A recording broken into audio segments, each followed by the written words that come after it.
There's celebration, but also a little bit of surprise because of our political divisions as the Senate passes the Great American Outdoors Act. As KPAX's Dennis Bragg reports, it's a sweeping piece of legislation designed to provide permanent funding to the 55-year-old Land and Water Conservation Act. Montana's senators have been expressing confidence the Great American Outdoors Act would finally succeed where other efforts had failed, permanently allocating dollars for the LWCF, the primary tool for conservation and public lands access.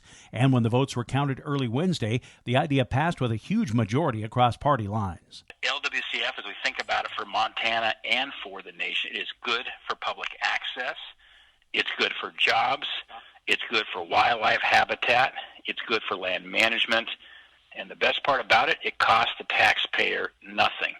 When you think about Montana and our fishing accesses, 70% of the fishing access sites across Montana have been funded by LWCF. This victory wasn't easy, and it certainly didn't happen overnight.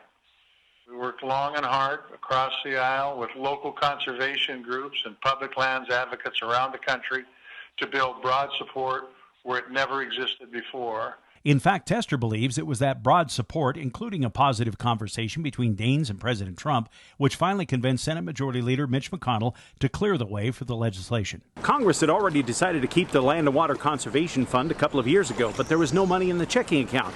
Passage of the Great Outdoors Act takes care of that. While reaction is positive from many groups, a few critics have expressed concerns the act just means more federal land ownership in Montana. Daines says it's about removing barriers to public lands, while Tester notes LWCF doesn't target tillable lands. We have about 1.5 million acres of federal lands in Montana that are inaccessible to the public. And so this is a very important conservation tool that allows us to get access to federal lands that otherwise aren't accessible. Where this bill has been particularly useful is willing buyer, willing sellers.